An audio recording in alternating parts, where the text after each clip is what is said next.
Sono in molti a sostenere che gli specchi magici nelle fiabe siano parte di una tecnologia perduta. Gli specchi, le immagini riflesse, hanno sempre intrigato le persone, fino dai tempi di Narciso, per la loro capacità di duplicare la realtà. Intrigato ma anche intimorito. C'è per esempio la tradizione antichissima di coprire gli specchi durante i funerali, oppure girare gli specchi verso la parete quando ciò sia possibile, affinché l'anima, durante il distacco dal corpo, si diriga nella dimensione giusta e non resti intrappolata nello specchio. Si dice infatti che un'anima si spaventi e si smarrisca se si guarda allo specchio. Si consiglia anche, in aggiunta, di aprire le finestre e le porte perché l'anima possa uscire, oppure altre anime possano entrare per prendere in custodia quella del defunto e accoglierlo nel loro mondo. Durante i funerali di Abramo Lincoln, tutti gli specchi della Casa Bianca furono drappeggiati con tessuto nero. Viene raccomandato inoltre di coprire gli specchi nel giorno di Ognissanti, quando il confine fra vivi e morti si assottiglia e gli spiriti possono passare da una parte all'altra attraverso gli specchi.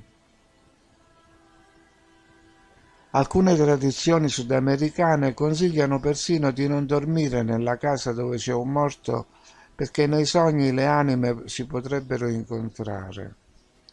Come si vede, l'argomento si presta a molte interpretazioni ed effettivamente gli specchi sono stati oggetto di svariati esperimenti nelle epoche passate, perché sono considerati finestre aperte sull'altro mondo, popolato dalle anime dei defunti e altre entità. Si parla anche della possibilità di divinazione con due specchi messi uno di fronte all'altro che formano un corridoio infinito e due candele accese. C'era chi sveniva per eccesso di paura o a causa di quello che vedeva nel corridoio degli specchi. E tutti apprendiamo sin dall'infanzia che la rottura di uno specchio porta sfortuna, e molti di noi hanno avuto occasione di confrontarsi con gli specchi deformanti in un Luna Park. Anche gli specchi concavi spesso erano usati per scopi magici. I maghi credevano che tale forma aiutasse a raccogliere la luce astrale. Gli specchi concavi sono antenne che ricevono e trasmettono. Basta vedere le moderne antenne paraboliche. I pittori fiamminghi, da parte loro, dedicano molto spazio agli specchi nei loro dipinti. Specchi che, a guardare bene, non sembrano tali. Anche molti pittori moderni sono rimasti attratti dalle implicazioni offerte dagli specchi, come Magritte. Oggi però parliamo del fisico russo Nikolai Kozyrev e degli esperimenti da lui condotti con degli specchi concavi di sua invenzione, in cui si ripresenta anche il tema della spirale aurea. Ma prima faccio una digressione. Nel video sugli ombrelli ho scherzato dicendo che probabilmente qualcuno avrebbe guardato gli ombrelli con occhi nuovi. Ora il problema si ripresenta con gli specchi, per cui spero che non ci sia un coinvolgimento superiore alla semplice curiosità, visto che già qualcuno ha tentato di realizzare in modo artigianale i manufatti di Kozyrev. Gli esperimenti di questo scienziato risalgono a qualche anno fa, dopodiché, come nella migliore tradizione degli studi e degli esperimenti con qualche fondamento di reale capacità di successo, tutto viene segretato, per cui ora si parla dell'enigma degli specchi concavi. Kozyrev, definito come una delle menti più brillanti del XX secolo, ha inventato infatti un sistema di specchi concavi utilizzando dei fogli di metallo lucidi ed elastici e piegandoli in senso orario, una spirale di un giro e mezzo. Il termine specchi di Kozyrev iniziò a essere usato dopo la morte dello scienziato. Dentro una spirale così ottenuta si metteva uno sperimentatore che poteva assumere la posa che più gli veniva comoda. All'inizio degli anni 90 questi specchi furono utilizzati nel corso degli studi su fenomeni ESP, percezione extrasensoriale, presso l'Istituto della Medicina Sperimentale dell'Accademia delle Scienze a Novosibirsk. Gli esperimenti condotti con gli specchi di Kozyrev hanno dimostrato che sono in grado di schermare lo spazio e influenzare il corso del tempo, provocando manifestazioni paranormali, ma, come già detto, gli esperimenti dovettero essere interrotti a causa di un pericolo sconosciuto. Infatti, le persone messe dentro queste spirali cilindriche sperimentavano vari stati di coscienza alterata, quale uscita dal corpo, contatti telepatici, oppure vedevano degli avvenimenti accaduti molti anni fa. Il tempo è un fattore che sfugge alla comprensione umana. Solo nel XX secolo iniziarono ad emergere teorie che tentavano di descrivere l'essenza del tempo. Pertanto il lavoro sullo studio di questa grandezza fisica è sempre avvolto da un velo di mistero. Nikolai Kozyrev era una di quelle persone che stavano cercando di penetrare nell'essenza di questo fenomeno. Lui sosteneva che il tempo non è una quantità astratta, ma una fonte di energia che influenza in modo reale il nostro mondo.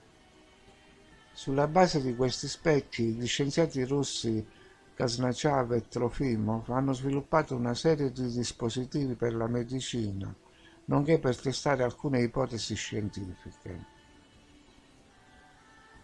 Kazanachev, infatti, confermò che effettivamente ci fu la trasmissione di un insieme di informazioni e di immagini il 18 dicembre 1991, recepiti dagli altri partecipanti agli esperimenti il 20 e il 22 dicembre, cioè 2 e 4 giorni dopo. Secondo lo scienziato, ciò dimostra la possibilità di ricevere messaggi al di là della distanza e del tempo, utilizzando campi informazionali.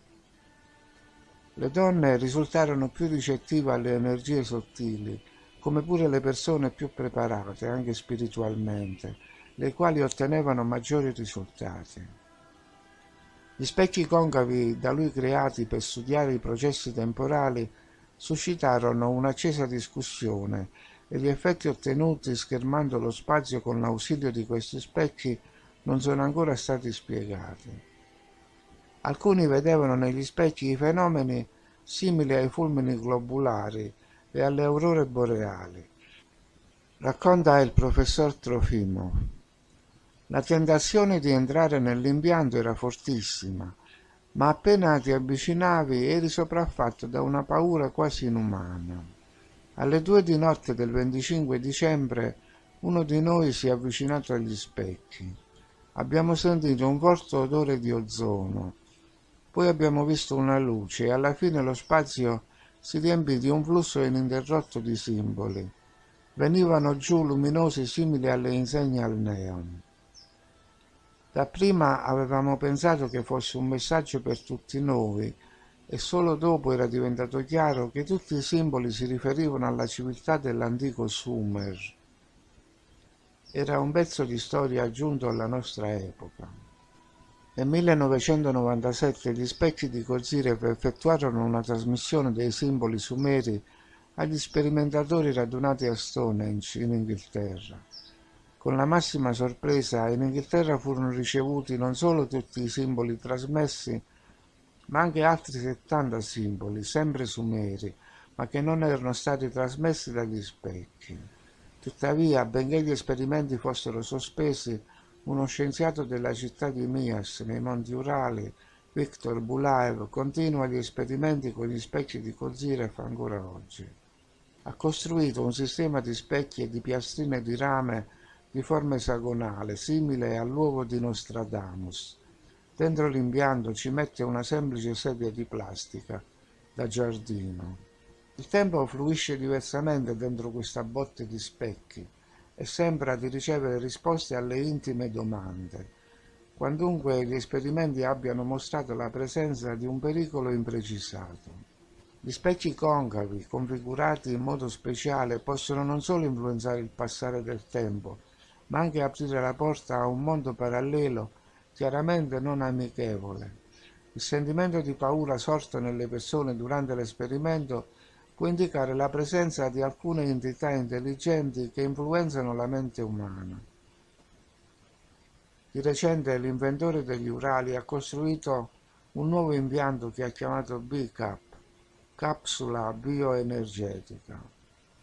Il brevetto del design dello specchio Kuzirev è stato incluso in una serie di dispositivi brevettati in Russia, progettati per effetti non tradizionali sul corpo umano, con i nomi dispositivo per la correzione delle malattie psicosomatiche e dispositivo per la correzione del campo biofisico umano.